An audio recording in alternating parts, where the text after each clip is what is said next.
반갑습니다. 가족 여러분, 오늘도 말씀 묵상 자리에 나오신 여러분들을 사랑하고 축복합니다. 여러분, 오늘도 하나님이 열어주신 새 날이 밝았습니다. 오늘은 그것만으로도 충분한 날이 아닌가 라는 생각이 드는데요, 오늘도 말씀 가운데에서 큰 깨우침이 있고 또 묵상의 은혜가 있는 그런 하루가 되시기를 주의 이름으로 축복합니다. 오늘 우리가 함께 나눌 말씀은 레위기 19장 19절부터 22절 말씀까지입니다.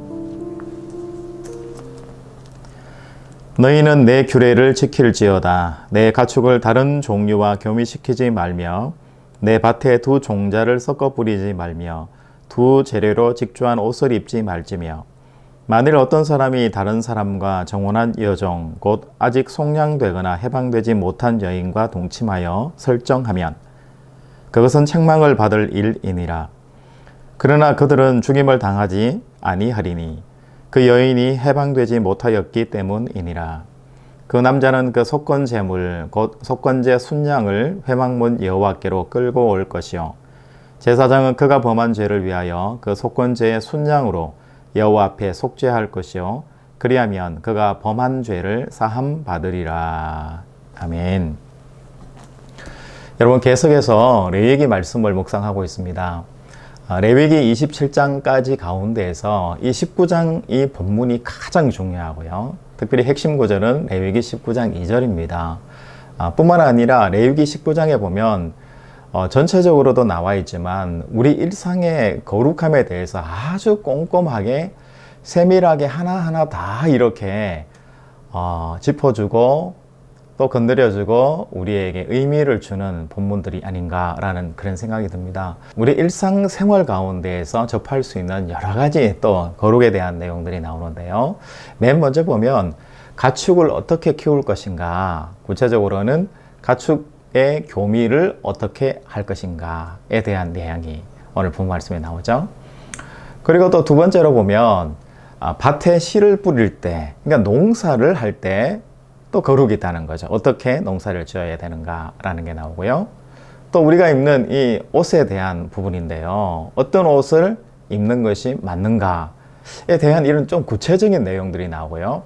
뒤에 우리 20절부터 우리 22절까지는 결혼에 대한 이야기가 나오는데요, 가난한 사람의 딸이나 아니면은 여종이 출가를 해야 될 때, 결혼을 할 때 어떤 식으로 할 수 있는가에 대해서 좀 구체적으로 내용이 나오는 것 같아요. 그래서 어제도 제가 잠깐 말씀드렸지만 레위기 말씀은 우리 일상에서 정말 구체적으로 하나님께서 말씀하셨구나, 그리고 우리가 곰곰이 오늘날에 적용해 봤을 때 굉장히 적용점이 있다라는 생각이 오늘 본문 말씀을 보면서도 저는 자꾸 생각이 드는 것 같아요. 여러분, 가축을 교미를 할 때 전혀 다른 종자와 교미를 시키지 말라 이렇게 말씀하죠. 또 옷은 서로 다른 직조끼리 짜서 한꺼번에 같이 짜지 말라라는 이야기를 하고요. 또 종자를 뿌릴 때는 서로 다른 종자를 한 밭에다가 뿌리지 말아라, 이런 내용이 나와요. 이 내용이 의미하는 것은 크게 두 가지의 의미를 가지고 있는데요, 첫 번째는 바로 하나님 한 분만을 우리가 신앙생활 가운데 섬겨야 된다는 겁니다. 그러니까 그 당시에 고대 근동인데요, 이스라엘 백성들이 바알과 아세라와 그리고 하나님과의 결합된 어떤 형태를 가지고 있었던 거죠. 그래서 이 말씀들을 통해서 모든 이스라엘 백성들의 생활 모든 부분에서 또 부분에 이르기까지 오로지 하나님 한 분만 섬겨야지 다른 것을 겸하여 섬기는 것에 대해서 금하고 있다라는 것을 일상의 생활 가운데에서도 그렇게 규칙을 정해 주신 거예요. 두 번째는 인간 존중에 대한 차원이 있는 거예요. 여러분, 예를 들어서 가축을 서로 다른 종자끼리 이렇게 교미를 시켜요. 그러면 좀 특이한 종자가 나올 수도 있고, 어쩌면 우리가 기대하지 못했던 좀 더 튼튼하고 더 예쁘고 더 생산성이 있고 능력이 있는 그런 동물들이, 가축들이 나올 수도 있다라는 거죠. 실제로 그런 경우들도 있거든요. 여러분, 우리 동물들도 보면은 실험을 많이 하잖아요. 더 좋은 종자와 더 우수한 가축, 짐승을 만들기 위해서 실험하는 거죠. 여러 가지 이유가 있겠지만 문제는 뭐냐면 그렇게 더 좋은 것과 더 훌륭하고 더 잘생기고 더 예쁘고 사람들이 좋아할 만한 것을 만들어내는 그 과정을 통해서 결국은 그 동물들이 희생되는 경우들을 많이 보는 거죠. 그러면서 그 동물에서 거쳐지지 않고 인간의 사회까지 침투하게 되는 거죠. 사상을 생각하게 되는 거예요. 흑인종이 더 좋은가? 아니면 백인종이 더 좋은가? 아니면 황인종이 더 뛰어난가? 아니면 황인종과 백인종과 흑인종을 섞으면 어떤 종자가 나올까? 머리가 좋은 그런 인간이 나올까? 등등 많은 것들을 실험하게 되고 우리가 뒤섞이는 경우들을 보게 되는 거죠. 물론 인종끼리의 결혼을 못한다는 그런 차원이 아니라 이 성경은 우리가 고대 사회에서 그 배경을 가지고 지식을 가지고 우리 봐야 되는 눈이 있기 때문에 그런 거죠. 하나님께서는 창세기에서 각기 그 종류대로 하나님께서 창조하셨어요. 그래서 못생긴 것은 못생긴 것대로, 예쁜 것은 예쁜 것대로, 힘이 센 것들은 힘이 센 것대로, 약한 것은 약한 것대로, 중간인 것은 중간인 대로, 나름대로 각기 종류대로 그 짐승이든 사람이든 그에게 성품을 넣어주셨고 아름답게 하나님께서 만드셨다는 거예요. 그런데 그 하나님의 아름다움을 우리가 지키고 보존하는 것이 아니라 개발이라는 목적으로 오히려 그들을 더 힘들게 할 수도 있다는 거죠. 여러분, 이런 모습이 인간 사회까지 적용돼서 공부 잘하고 훌륭한 사람, 머리 좋은 사람끼리 결혼해서 더 머리 좋은 사람이 나오지 않을까라는 이런 상상들을 인간 속에서 얼마든지 한다라는 거죠. 그리고 동물을 변형시켜서 먹을 수 있는 고기로, 더 맛있는 고기로 가지고 싶은, 더 예쁜 동물을 내가 가지고 싶은 그런 인간의 욕망으로도 얼마든지 달려갈 수 있다는 것을 우리가 이 사회에서 한번 느껴볼 수 있는 것 같아요. 여러분, 20절에 보면 가축과 그 다음에 농사 지을 때에 두 종자를 뿌리지 않는 거, 그리고 직조한 옷을 서로 다른 옷을 같이 짜지 않는 거, 이렇게 해서 하나님이 원래 만들어주신 그것을 생명을 소중하게 존중하고 사랑하도록 하시는 하나님의 의도가 이 말씀 속에 있는 거죠. 여러분, 그리고 20절부터 22절 말씀에 보면은 여종의 결혼에 대한 모습이 나오잖아요. 여러분, 고대 근동이라는 것은 여성을 좀 사고 파는 그런 문화적인 그런 사회를 가지고 있었어요. 하나의 인구 통계의 카운터에 들어가지 않는 굉장히 열악한 그런 사회에 있었다는 것을 먼저 말씀을 드립니다. 예를 들어서 아버지가 딸들이 있는데 이 딸들을 돈을 받고 팔고 싶은 거죠. 그랬을 때 미리 정혼을 하고 어릴 때 이 딸은 내가 나중에 사서 가겠다, 이렇게 사실은 하는 거죠.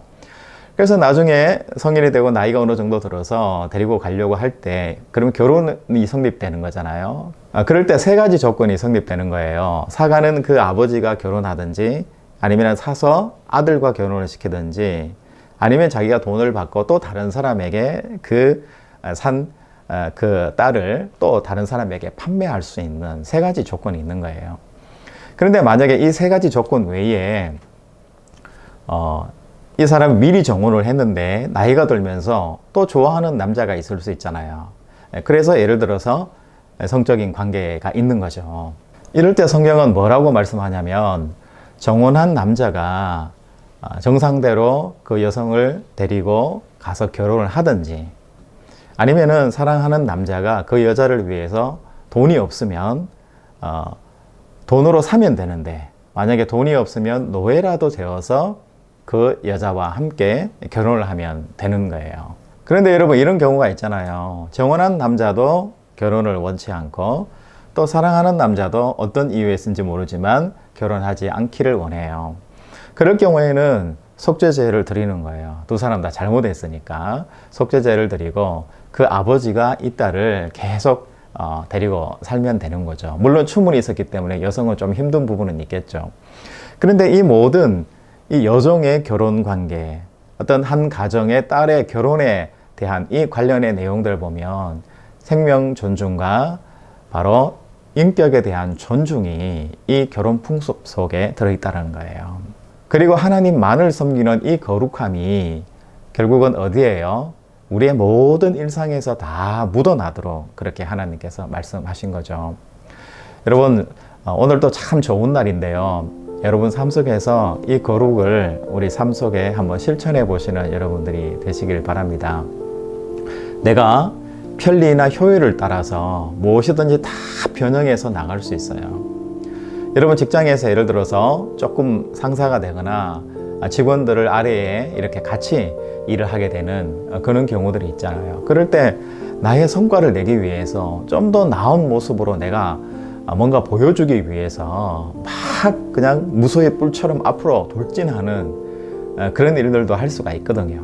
그런데 오늘 성경 말씀은 편리와 효율이 아니라 그 사람에 대해서, 인격에 대해서 굉장히 존중하도록 그렇게 하나님께서 말씀하고 있는 거예요. 그리고 여러분, 가축과 또 농사에 대한 같이 직조한 옷을 입지 않는 이 모습 속에서 하나님만을 섬기라는 하나님의 메시지를 여러분 오늘 잘 기억하시고요. 또 여러분 주변에 나의 편리와 나의 이익 때문에 내 마음대로 뒤섞어서 내가 원하는 원칙과 원리대로 살아가는 사람이 많잖아요. 내가 유리할 때는 예스고 내가 불리할 때는 노의 원칙을 제공하는 게 아니라 항상 동일하게 예스면 예스고 노면 노를 말하는 거죠. 그런데 내가 유리한 대로 다 섞어서 내가 편리한 대로 다 이용하면 오늘 본문에 나오는 자기의 유익과 자기의 돈과 자기의 능력을 위해서 동물들을 다 섞어버리고 모든 것들을 다 한꺼번에 해버리는 하나님의 질서의 원칙을 깨버리는 그런 삶으로 우리가 살게 된다는 것이죠. 여러분 뿐만 아니라 이 모든 것이 결국은 사람 존중과 관계되어 있는 거예요. 여러분 오늘 하루 살아내시면서 사람을 많이 존중하는 여러분들의 삶이 되시길 바랍니다. 정말 내 주변에 있는 사람들을 어떻게 하면 내가 더 존중할 수 있을까? 내가 지배하고 뒤섞어서 내가 유리한 대로 이용해 먹을 수가 있을까에 대한 생각이 아니라 어떻게 하면 그들을 더 존중해 줄 수 있고 나와 함께 더 성숙한 자리로 나아갈 수 있는가? 여러분 한번 고민해 보시고 실천해 보시는 여러분들의 삶의 자리가 되시기를 주의 이름으로 축복합니다.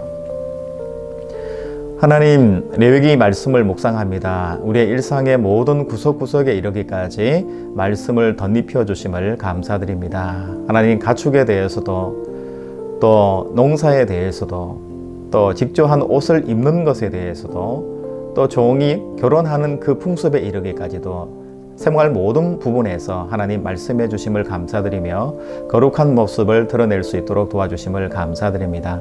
하나님, 우리 삶 가운데 하나님께 영광 돌리는 하나님 바알과 하나님을 겸하여 섬기지 않는 우리의 신앙이 될 수 있도록 인도하여 주시고 또 우리 삶에서 하나님처럼 인격적으로 사람을 정말 사랑하고 존중하는 이 하루가 될 수 있도록 도와주시옵소서.